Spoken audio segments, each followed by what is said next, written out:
Non, toza contre catholique, mais toza contre idée na bango, contre visée, pas vision. Bazana visée, mais bazana vision. Ah bon? Ah oui, parce que l'église catholique est bana mutumo côté bandi na batu. Tu vois, et ça différent au la biso, aux leaders, aux bandits, les canissons, zamba pesi. Mais kuna bana vision te, balabi bazaba successeur, il y a Pierre. Bon, il y a plusieurs papes pour succéder Pierre. Mais est-ce que Pierre a ébi bango na molim? Bon, c'est ça aussi le problème. Et ça, l'église moko fondée na mensonge, na escroquerie, na makambo amabe, na viol, na tuerie. Et même renseignement pesa makasi l'église wana. Façon même oyo cardinal ambonga za ko se comporter mukolo ya Pâques, atiki matin ya Pâques, abani ko s'attaquer na mokonzi ya mboka. Wana za cardinal ndenge nini? Depuis to aussi ba cardinal na mboka oyo, aza cardinal libosa so sala soni ya ba cardinal. Asali. Mais non, mais un cardinal ou azangi éthique. Mukolo ya Pâques kolia te ya biso likambo Jésus ya résurrection. Ya tiki makambo résurrection akomosi ba mokonzi ya mboka, akomosi makambo ya mboka. Ezalaka te. Communion ba pesa kawana ya nini? Mais qu'est-ce que c'est? Bazo pesa communion na ba mibi ba politicien belé bazo déranger mboka lelo ba communion na ça ne fait mon côté. Ah wana ça ne change pas. Et à part wana à part wana ba sango bazo bota combien de bana na Kinsweki. Okotanga balobi ke ono bazo sala ve à chasteté mais bazana basi kili. Yaso ya bien ngote ke basango babotaka. Ni zola se bino ne ba makamba vérité. Nezo linga koteka mikanda jisite makamba vejo sana babiloko bonction bakati wana te mutazaki malamu komisi baba obimisi mutu tonga obimisi mutu muselekete okomi karateka na jina onction ozobeta mutu kutu dans les vides mais papa wana eza makambo nini okotangela na pasteur moko sabi wana mais na limité wa banda premier riti na 16e omona ka bango te neti na ba prophète ba archevêque ba zebele ba pasteur mususu ba passer mususu ya ba gege tout ça bon éviter ba koma ngo pesa mo ebele ata moko koyeba ko mais oyebi limité te bana premier rite na 16e rio yebi ba do limité oyo pasteur na sola dans kate ba ventilier ba tintin limité mo na bi ba ventilier ba tintin d'ailleurs na zomona moka zokeli nzamba ozwa yi abo prophète acheve na lobi mosali moko banda premier rite na 16e yo baga nzambe mais la zo vérité papa nazomona kaka mutu na ba potopoto azosambela mpona kombo je comprends rien na biso mentalité souci ya mboka yango foki na potopoto obebisi bilamba nyonso na potopoto na premier rite na 18e ti même na lemba fikini mobimba namoni molili makasi moko nzamba kozwa ye mosali munene na renommé na ye azoke na mabele homme politique moko pe ya munene ya opposant nzamba kozwa ye na chaise roulante puis akei nzamba ko emilie makasi moko parmi ba musiciens chrétiens na ba musiciens profanes on a mon au moins 4 liwa 4 liwa et j'ai au moins 4 schémas ya repesa chef de l'état avant fin de l'année soki akoyoka ngai soki akobengisa biso tokopesa 4 schémas wana pour apporter lumière na kati ya mboka. Karibu bakongo balobaka kubeli mbote kufutuka mbote toza lisusu liboso ya plateau na bino balandi ya chaîne intitulée Prophète Richard officiel TV.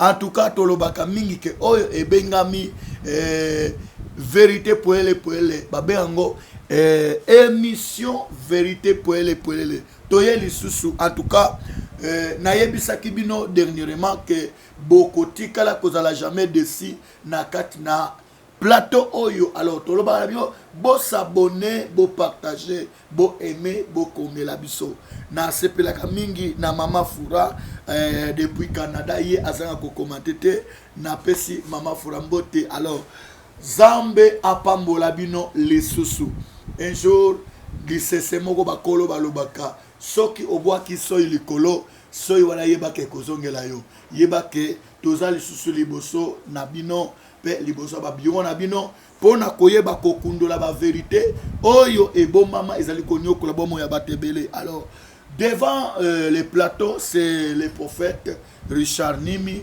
autrement dit la machine de l'Éternel.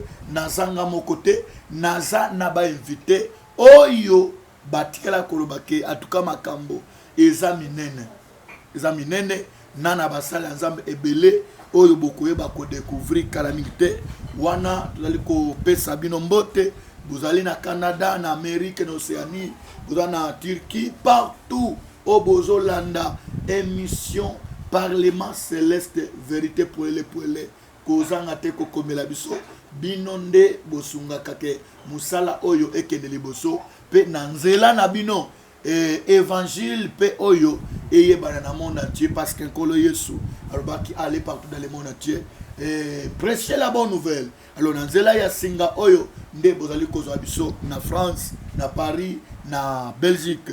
Alors nazanga mon côté naza na ba invité minene o boko ba ko découvrir ko se détacher te zala toujours branché oyoka basekele oyo e bomi mokili basekele oyo koti yiki pe bulu yeke na kati na mboka na biso tino na mokili mobiba wana na ko senga na ngambo ya régie ba ko yambela ngai invité na ngai liboso. Oui, bonjour papa. Bonjour prophète Charline l'évêque. Bato bazali kolanda yo na Paris, na Amérique, en Océanie et surtout na Congo. Nebike bande ko belé na minute en direct.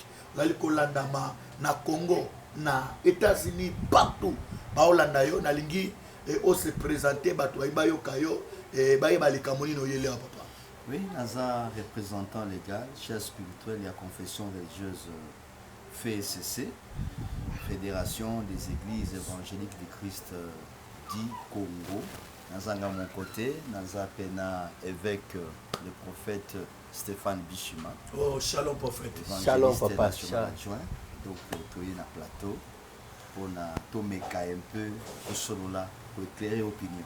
Ah, en tout cas, papa archevêque alobi aye na plateau pour na komeka ko chapolele ko chapole na bisika oyo molili ezalaki seke makambo ezali minene makasi. Alors papa archevêque dernièrement na yamba ki ba appelle belé koleka na awa soki na bengi yo c'est parce que batungi singa mingi bande ko balanda ki yo balobi me prophète ozola ki musala nzambe wana wapi babi me papa comment akoki ko fongole la biso ba vérité to ebakite hein ya liboso mama Angèle abenganga depuis Turquie alobaki bonjour prophète tundelangai papa archevêque pourquoi eloko nini ezoko sala que catholique et amo et monana lokola ezali kolo ya ba confession religieuse nyos wana ezali question ba bengenga depuis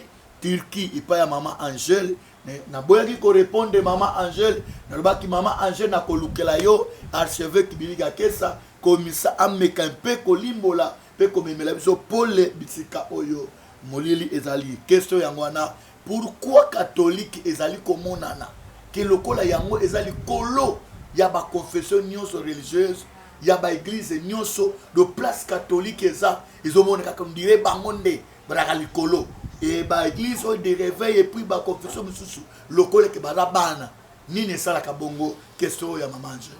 En principe na RDC église confessionnelle à liboso ya kezaki ba protestant. Oui papa. Mais tango ba colon na biso oyo ba coloniser biso Belgique, ils ont préféré bakamata église catholique na nzela ya maréchal Mobutu ba pesa ngo priorité. L'église à liboso kota na Congo ezali protestant. Mais qu'est-ce qui est fait que catholique le comme na suprématie et comme à likolo na biso nyos auto bengi na français la loi du concordant. Nikolo baké selon ba belge ba pesa bango privilège moko ba pesa bango ba concession des terres gratuitement bazana droit ya kokota na ba administration nyonso ya l'état parce que bazali partenaire fiable dans l'état. C'est ce qui fait que bazali ko na biso. Mais en termes de confession tous en à pied d'égalité moko yango moni que tous olité et que balongo la loi wana concordant l'église catholique ba pesango na biso nyonso ba confession religieuse potokoma ndenge moko mais kozwa temps eza eloko ekosala makaka sikoyo te ça va prendre du temps. Il n'y a pas aussi seulement l'église catholique, il y a aussi l'église de réveil aujourd'hui qui se croit que si maya catholique na protestant bangonde bakomi bateau bakomi likolo na nyonso. Je pense que kuna nde osimbi te. Et pour nazala un peu clair, mwana mboka archevêque Ejibaya Mampia wazokamba yango sikoyo parce que église wana et connaître ba leader rebelle et nakati na leader otozomona sikoyo, il se croit aussi que yaza le plus haut chef religieux ya ba confession nyonso. C'est pas le cas. C'est pas aussi le cas, ils ont ba confusion mais tokolobela yango. Merci. Ah bon, est-ce que papa archevêque il m'appelle que spirituellement catholique pesa likona bino? Non, tant mosusu likolo na ndenge ya mabe, likolo parfois na ndenge ya kozwa ba minéraux na sima église. Ah bon? Na tant mosusu na ndenge ya makambo mabe parce que spiritualité ça na deux niveaux. Spiritualité ya malamu ezali, ya mabe pe ezali. Mais ceux qui sont na ndenge ya mabe, je peux dire oui.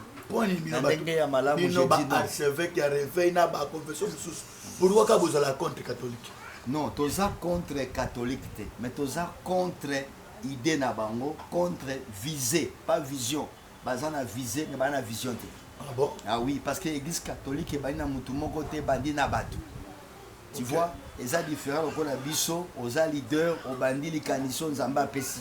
Mais kuna bana vision te, balobi bazaba successeur, il y a Pierre. Bon, il y a plusieurs papes pour succéder Pierre. Mais est-ce que Pierre a ébi bango na molimo? Bon, c'est ça aussi le problème. Et ça, l'église moko fondée na mensonge, na escroquerie, na makambo ya mabe, na viol, na tuerie et même renseignement pesa makasi l'église wana. Papa makambo zoloba par exemple baba ozali boso ya bakonza mboko mais nazopesa même mwana mboka Félix coup de chapeau parce que les azozwa valeur na l'église pe mosusu. Ah bon? Hein, ceux qui omoni façon même oyo cardinal ambonga za ko se comporter mukolo ya Pâques atiki mate ya Pâques abani ko s'attaquer na mokonzi ya mboka wana za cardinal ndenge nini depuis to aussi ba cardinal na mboka oyo aza cardinal liboso azo sala soni ya ba cardinal asali. Mais non, mais un cardinal ou azangi éthique mukolo ya Pâques olia te ya biso likambo Jésus ya résurrection ya atiki makambo résurrection akomosi mokonzi ya mboka akomosi makambo ya mboka ezalaka te afinga rien. Mais non, chrétien mokonzi mboka moi mingi. Donc ce n'est pas bien. Il faut bazoyer ba kende ko sambisa ye ba landela ye ba pourquoi lingami ko sima mokonzi mboka. Ba bit autorité vient de Dieu. Ah bon? Aye bien ngo. Mais ba catholique ba loba ki ba église nyonso. Yo to loba awa ke mingi confession ya protestant. Nde bima liboso. Oui. Na kata mboko. Mais pourquoi ba to catholique ba benga église catholique kola église mère? Et mingi même biso nyonso banani babenga église mère na yo kamomi bango moko ba bibenga maka église mère et puis mingi église mère ya banani bien que biso nyonso to zala kuna te mais est-ce que il arrive na une fois na vie au semblant catholique te na ko wangana te na ko mana sambe so wasalo mabe mais na salaka mona moke mais tant on a eu conscience dans une matière ba bisinga ke non eza église ya batolo kutana bima na malembe nini zo la exposer oh mais papa est-ce que yo aussi omoni baptême bazona ndenga mwana muke baptême bazona tango mutazana à part baptême communion bapesaka wana ya nini mais que c'est bazopesa communion na bamiyibi ya bapoliticien belebele oyo bazodéranger mboka lelo bacommunion eza na effet moko te ça ne change pas et à part wana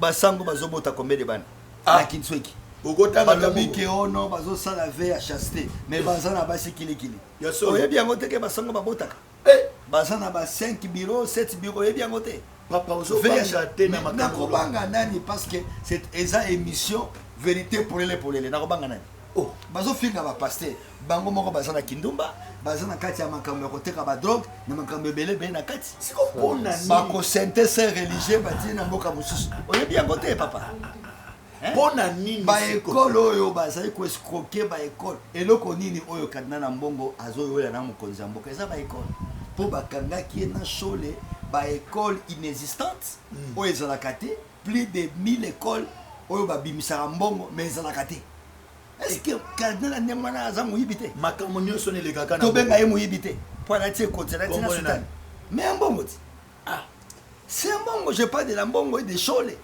On doit arrêter ces gens, faut pas est-ce que on met quand même couper ces conseils na couper ça conseil na komona wapi. Mais faut que lukaye ba biso ko na de komoko ça ka soki na lingwa la bongana sana matadi ki ba to ka côté ya biso na kata bible que soko moni de komoko na kata ya mabe utana na eko lo bango en public. Mais non, je les prêche. C'est une occasion à te pratika makamazo ça. Bon so yoki magambo. Mais soka yoki ta okideli felot. Il partira en affaire. Mais est-ce que si on lukaye penza beaucoup tana yo? Il est qui pour na lukaye? Ngana za chef religieux na fait ceci. Il y a ça na catholique romaine. To na lukaye pourquoi? Il n'a qu'à m'écouter, c'est toi bon la mutem. So bamba lo bakabilo ba revena ba faire ce désordre de ça makasi. Désordre la. Bwana ordre te. O ngana na mona na nga sango te ke bakangi ya violer mutu. Nana mona nga sango ta bundi na nzela. Ya kobata ba pasteur to mona ba pasteur matama na sewana. Nazo mona ba pasteur bazo sala ba miracle lokuta, bazo sala ba makiona, wapi so mona sango azala makiona. Et nazo mona ba pasteur bazo sala ba miracle ba kati. Ubamba batu mabele na système boy. Nano moni sanga bimisi musunita so la exorcisme. En tout cas na mona te. Oh papa. Renouveau charismatique au bazu ba uti bazu ngwapi. Na moni mo réveillé. Ah bon? Quand 15 tena tikala ki bango makambo wana ya ba renouveau charismatique. Nani? Quand 15 ko? Quand 15 il y a pape il y a église de réveil, ce qui est église du sommeil du Congo. Donc il faut longola RC au Tchango et CR. Église du sommeil du Congo. Archevêque. Hein papa? Et là qu'on a nazomona oza muta barankine. Naza rankiniete. Les ande makambo za vérité za polele polele. Polomwe catholique au somme sur 15. Mais oui. Yé muta pesi bango likanisi wana ya réveil. Je crois que des copains allaient répondre aux amis qui s'intéressaient dans là. Bon, bonjour mon frère. Bonjour papa Richard. Papa, est-ce que makambo yo papa archevêque azoloba, oza vraiment conscient nango? Bon. Tozomona makambo ezoleka na mokili, surtout particulièrement na mboka na biso Congo. Toyebi évolution nyonso ndenge ezoleka. C'est que mutakoloba te ke aza au courant ya makambo ezoleka te, azate. Attendenge tozo kamba ba église, tozo kende tozo sangana na ba confession na biso ezosangisa biso nyonso, tozo kende kokuta makambo. Bon, na papa prophète évêque, est-ce que yo sambele pe na catholique? Bon, ngai na sambeli penza na catholique te mais na tanga ki na école catholique. Otanga ba bola mu nyonso le mo bosani yango. Na tanga ki na école catholique. Do yo poza mu no archevêque. Bon. Balobi témoignage à 2 personnes, c'est vrai, 2-3 personnes, c'est vrai. Il y a des fois que au monument Kambo, bon, ngabi so to tangi na école catholique, on a découvert des choses. Bon, net ma benini oyo mona na kata église catholique tout bien na école wana parce qu'apparemment baza batangi sa biso bien mais so yo tiko lelo comme na confession ya FCC. So comme ko lo ba catholique ba mabe. So ma benini oyo mona okokotanga na ta moko oyo mona église catholique. Bon, l'église catholique, bon. Et là, makambo belé sur ça les makambo belé oyo biso to tikala ko mona na école. Il y a des fois to zala qui n'a conscience. Oui. Oui, belé salami. Bon. Et des fois to uti biso to zo sambela na église de réveil qui na école catholique. Ba ko obligé bino kilt mutu nyo so fois kota na église catholique. Parce que yo que le banza.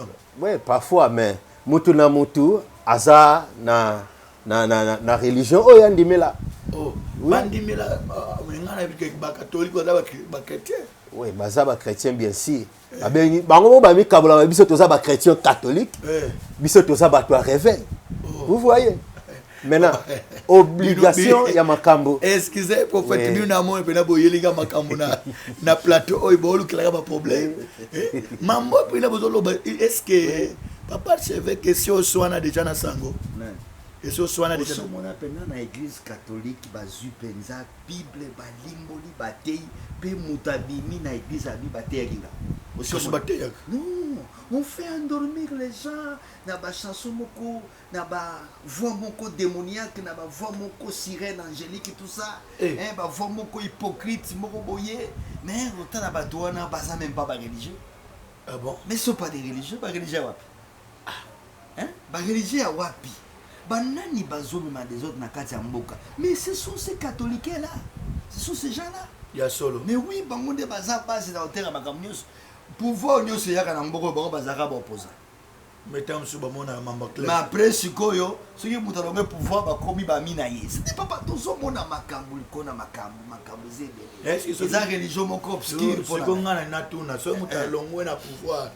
Est-ce que faut ka biso peto komba ennemi na neti nani yo lobi bango bakoma ba ami so te yo le créer un score problème na bi la salle observation la salle constat que ceux qui ont un pouvoir à opposant ce cas longwe ba komi ko solola mais que c'est là de qu'on a biso papa attends ça na pouvoir soutenir yet quelle est cette église là toujours en opposition envers les régimes en place l'église nous catholique balinga catholique qui pouvoir nyonso za ka régime en place bazaka opposant même na kabila batelemela depuis na temps musée depuis na temps maréchal de Mobutu Monsengo Telema sala ba kabebele ba pesa une conférence souveraine Monsengo abimi asuki sango mabe voyez bien côté mais archevêque ngana mona kabila qui nous sommes na catholique et même il fatigue papa son excellence le président de la catholique na mona ya tant que chef de l'état a qui répondre à l'invitation tant que Monsengo a kufi à chef de l'état mais à la confusion le big bon ceux qui assemblée à son langage que lui mais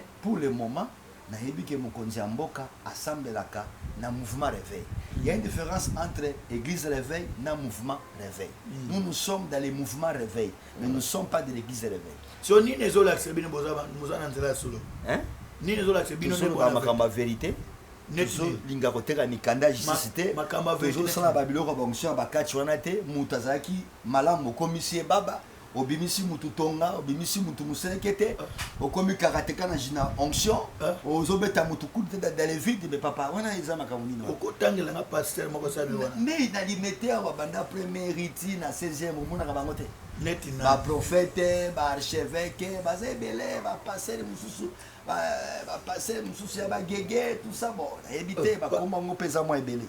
Ata moko koyeba kota mais oyebi limité te bana premier rite na 16e rio yebi ba do limité oyo pasteur na sola dans kate ba ventilier ba tintin limité mo na bi ba ventilier ba tintin d'ailleurs na zomona moka zokeli nzamba ozwa yi abo prophète archevêque na lobi mosali moko banda premier rite na 16e yo banga nzambe mais la zo vérité papa prophétie ngana ko banga nzambe na lote na pesa prophétie te papa bandeko makambezawa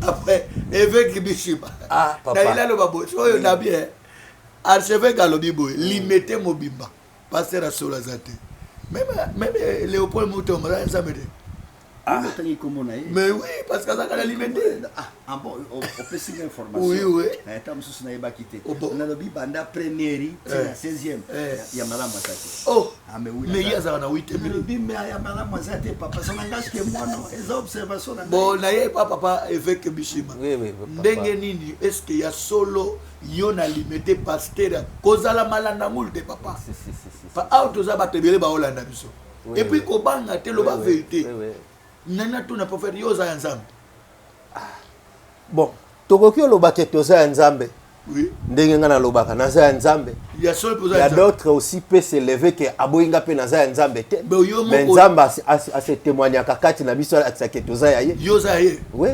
franchement si okuta na nzambe wana naza na ba témoignage ya makambo ebele ndimisanga ke naza ya nzambe neti nini oui ebele apparition ya nzambe ko visiter ngai ya sol kondimisanga ke abenganga na kati ya musala na ye wana nde ebele et so mona nzambe il y a une chose au rachaki nga parole na question oyo posaki nga pendant que tu bado tanga na école catholique ba pratique ni to mona ki amabe vous voyez que lorsque biso tozondimela na église de réveil même si biso okogumba meleke côté so nalina tuna boyo pe prophète koto ozongili susu kasi te parce que nanyaki na loba biloko yo tuleki nga bokomi côté ya kaka nde catholique botiki na bino bakuluna botiki na bino bato baoboma bato na est bokomi ka catholique asali bino nini azambanda na bino te ye paza ndeko na kolo nazo koti lete mais quand même de na mona botiki bino bakuluna bokomi côté kaka to asali bino nini. Et puis nana tuna boyolo bi mona nzambe oui so nzambe abimelo ndenge nzambe apparaîtra na butu na ngai à plusieurs fois oui na ndoto bien comme on a ba moment même ya oluka nzambe na ba vision na ngai na ba ndoto na ngai et il m'est apparu ezana eloko moko simba onzamba lobela yo musala pesa ngai ya kobati ya kosala musala na ye partout dans toutes les nations yango nde mission apesa ngai ya kogagner ba âme pour na royaume du ciel na ina tuna boy à part yo yo kuza nzambe okotanga nga pasteur moko ya nzambe na Congo ya nzambe bazebele ata moko oyo ozaka sir kala nzambe lokola ye moko non abi apart ye moko lokola pe yo non mondeli yo zolo bokengana za nzambe lokola ye bo ndeni yo yekana za nzambe yo yekana susuna ata bimisa non nalobi ngai nalobi baya nzambe wala boko biko kimicha vraiment ya baya nzambe bazebele neti nani otokoki o témoigner tata moko ngana ndimaka ke papa na nga archevêque Bilaza ya nzambe ya mibale na ndimaka ke apôtre José Belanga za ya nzambe pona ni ouais ouais parce que namona misala ya nzambe na nzela na ye donc ba onyosu ba osa miracle wana bino bazebele yo tuninga na loba je peux pas citer tout le monde parce que donc liste eza mulai non avant de mettre mais qu'ils ont limité OK après tambuko ki lokola papa nkelani ça va ça dans nzambe ni wa bato ko pona bilongi na mona non ezaka o image elinga kana makanisi na bi nzambe pas témoigner bitanga ye on atangi OK do bino pena limité c'est un danseur bon à comprendre kati ya sol c'est un passé non pas ça roté malamu te kana bina kosia matuna nzoto koningana tout ça ko mambongo apesi mutuka mais je n'ai jamais entendu ateya penza boye parce que être musala nzambe faut en avoir ben faut avoir la parole odoko yeba kote ya yango nde mais il faut ça la connaissance ya bible aux transmettre na bato c'est important doko yeba kote ya yango nde sala buta musala nazo kaka mutu na ba potopoto azo sambela pona Congo je comprends rien à dire souci ya mboka yango faut que na potopoto obebisi bilamba nyonso na ntango akala to banomona na ntango akala ke ozomona mutu alati basaki apakoli putulu yaza na ministère ni non kasi ngande fana tuno yo poza mpaka na mais non mais nazo comprendre de ça évangéliste aza gagneur d'âme aza apparemment là évangéliste c'est du théâtre tout ça na yebi makamona c'est du théâtre c'est quoi Moïse Mbi Moïse Mbi musala nzambe Moïse Mbi ya wapi ya moya cité bete papa nde naza na confiance mais mwana te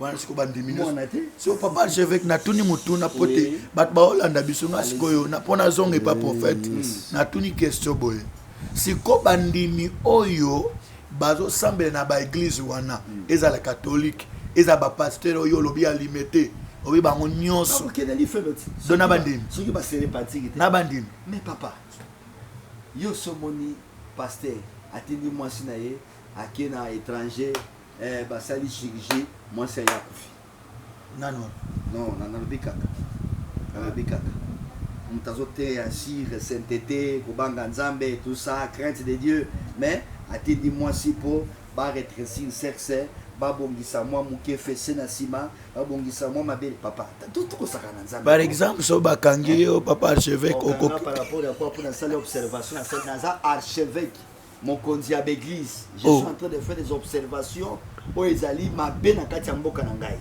yango omoni l'église mosusu fo bakanga yango l'église n'est pas égale à l'argent le ministère n'est pas égal à l'argent okozala na mboka ebele mais eza kozala kobenga papa archevêque yo église nokomona wana fcc ezalaka wapi eza na niveau ya matalité ba okopesa adresse wana non c'est impossible parce que nde tosala émission boye nayebi déjà mambiki etelemi madeko baservice te ya criminologie mpe kotelema nzambe makambo eza awa pena ozobanga mpe oui mais faut kobanga faut za prudent mais koluka makambo te mais non mais la vérité c'est lui qui m'a dit ça la vérité basombaka au fait église lo eza wapi église eza toza na monga fula précisément toza na monga fula nzambe asunga biso ometa mosusu bozosala évangélisation eza na bandeko bayoka vérité bakotuna papa na nayeba adresse église ya prophète makambo alobaki esimbaki nga alo sunga na alingi azwa biso akobengaka na numéro na biso eza affiché au bas de l'écran bokopermettre ya église oui tokopermettre na motu nyonso oyo asepeli ke asambela na biso andimi nzambe wana tozoteya ye kodénoncer ba mauvaises œuvres aza nzamba solo alandi nzela na biso akozala sauvé so prophète bishima lolenge nini mutu akoki koyeba vrai serviteur na faux serviteur de Dieu parce que tozoyeba sute tokomi na yiki tozoyoka koto kengande na nzambe toke koto yo boya kozwa miracle na bino toke koto tikotaki siko o mususu lelo siko nazoyeba te lolenge nini tokoki ko découvrir mosali ya nzambe ya solo parce que toyeba soute awa papa recevait kalobi ke na limité mobimba mosali ya nzambe ya solo azalaka te so nga komi kobanga do limité mo robana premier tina 17e azate même petit 18e ti 18e rien lokote ok même ti nzambe muta révéla yo nalemba ifiki no wana bazati nzambe nde muta ye super muke terminus nzambe révéla yo bon papa bazate molili na molili ya makasi exemple mais bisolo yo ka papa Max lo te avec la sanctification nani pasteur Max lo te la sanctification oya pembe ateli la maso papa tika oh côté ya na ko vivre les cambozo te ça des choses différentes siko kanga déjà na mabeba na mabeba na kangite bon mais c'est le manque on connaît l'arbre passif asali te na bika bongo on connaît l'arbre passif minga na yebi ki batebele ba bongo le mitema na matena ah bon mutu pa rosa la balle a rosa la pe balame mais bato bayoki mate ya bongo li pe mutema ya solo ko bongo lisa mutu mutema ne veut pas dire que c'est un véritable homme elo komoko lobi a question ki mutu akamba mana pasteur le kuta ba okeli fe ba mi ba siko lobi soki bateye vita bongo li mais solo komoko oui na Congo ba pasteur ebele ba keneli fe ya solo ebele pas na monde mais na Congo na Congo awa surtout na Congo soki soyez yo terre mingi eschatologie et ba pasteur ebele ba kokeli wani ebele pona nini mingi bakoti kabaya juif mingi bakoti na bondoki mingi bakoti na science okiti mingi bakoti na pharmacie ebele makasi donc bazape o ba osa na ozomona mutu asombi bache na télévision ozomona mutu aza na bamoyen ebele me mbongo wana eza ya malamu te ya mabe nini ezolakisike mbongo papa toyebi makambo ebele toyamba bana nzambe na papa oyo toyamba bato tosala bakida bebele o bayebisa biso bamakambo eloko moko nga bayebisaka ngaki soki kaka paster komoyebana bino bakomotelemela ye aza na kisi siko soki yo nde moto okomi ndenge wana eske olinga batelemela yo non mais soki nazotomoma na ndenge moko ya bien où est le problème kotombama yango na église na yo bato bakufaka chaque année chaque mois bato bakufaka interprète akei moyembi akei tout ça mwana mosusu ya 16 ans boye prophète mo amataki na ngomba ya manginge kakeye ekoleli ye nyonso wana ça vous dit rien tokomi kana kosimba bato mokili mais simba nanoko papa namonaki musicien moko ya mokili akendaki alinga sala concert moko monene na poto mais akendaki kosenga epa papa na kufa na tombo ke papa na ye apesa succès mpona concert wana esimba nani wana mais Koffi Olomide omonaki yango te akendaki na tombo ya papa na ye akendaki na mwasi na ye Cindy Cindy akoma mwasi na ye oui ok merci bake na kata tombo bake kolobela makambo ya concert oyo bakobeta sikoyo papa likama ndenge wana eza malamu eske moto akoki na ye mpe kokende kosenga na papa na kufa eza foi na ye eza conviction na ye eengage ye moko non selon la Bible eza faux point parce que derrière moto asi akufi aza inconscient inconscient loba ata mosusu autilize kaka esprit na ye na ame na ye na soi boye bo moto azomiyeba te yo nano diplomasi kokende wapi na cimetière non nakenda te ya solo non mais eza eza vérité ya solo oui eza vérité na nakenda te na nasala prière ya modèle wana te nakobela ya Jésus akufaki asekwaki nakosambela nzambe ya bantoma nzambe ya baprofete na misuki wana nakende o koko na ngai na cimetière o papa na ngai d'ailleurs aza en vie na nasali makambo wana te sikoyo bapaster oyo bamisusu bakomelaki nga moko akomelaki nga papa prophète bonjour oyo bakomela nga na niveau ya Belgique bonjour prophète Richard papa tolingi toyeba pourquoi kaka lelo na baeglise makiona ekomi mingi tokomi kobanga tolembi papa tokomi tolembi kosambela bakolemba kosambela te paster akosala mabe église ekozala mabe me nzambe azalaka mabe te yesu mpe anzolukaka te kasi bato nyonso bakota na baeglise wana bango nyonso balobaki na limete te yaya obosani kobanda première ti na 18e ti même na lemba fikini mobimba namoni molili makasi moko nzambe akozwa ye mosali monene na renome na ye azokende na mabele homme politique moko mpe ya monene ya opposant nzambe akozwa ye na chaise roulante epi akei nzambe akoemilie makasi moko parmi bamusicien chrétien na bamusicien profane to namoni au moins 4 liwa 4 liwa et j'ai au moins 4 schémas il y a repêché chef de l'État avant fin de l'année. Ce qui a koyoka ngai, ce qui a kubengi sabiso, pour kopesa 4 schémas wana pour apporter lumière na kati ya mboka. Ah bon? Parce que dans ce monde yenda on continue. Si 2028, même pour le calendrier 2028, il sera encore là. Je suis prophète de Dieu. Pardon? On a questionné aux opposés. Non, Azala qui n'est plus le moment, c'est déjà passé. Non, Azamout. Dans un problème, il a été. Azamout. Mais Azana Congo. Azamout. Azana Mboka ni ngana zoe bate. Yonde ozoe ibisanga. Ngana tuni aux questions est-ce que il peut na reposer aux questions Aza wapi. Au fait, Bishima bonjour. Ah, papa, bonjour. Na lobi boye. Talelanga likambo. Boye comme le kola taki ngai na archevêque. Nga tuna question oyo. Tam suyo ko comprendre nga. Est-ce que na Congo ba pasteur oyo pelo question batuni maman alobi alembi ko sambela po amoni ba makiona na ba église amoni ba miracle ya lokuta amoni est-ce que nazoya troisièmement miracle pe mutu pe akoko sanza ligorolo ndenge oyebeli mutu akoko sanza ligorolo Waneza misala ya Nzambe. Mutu asanzi ligolo. Nzambe asalaka d'une manière tantôt d'une autre. Ah bon? Toko s'attendre Nzambe na manière mokote. Voilà. Non, ngana toni mutu akoki pe ko sanza ligorodo ou bien miracle mo asanzi muselekete. Est-ce que ko sali m'appelle parmi ba miracle? Oye kotaki na molimo ekobima na molimo. Ah bon? Oui. Ya solo. Oui. Bible zoloba yana ba demo musuba bimaka na kimia akei musupi ba bimaka na koganga na ba agitation boto oto muta sanzi nyoka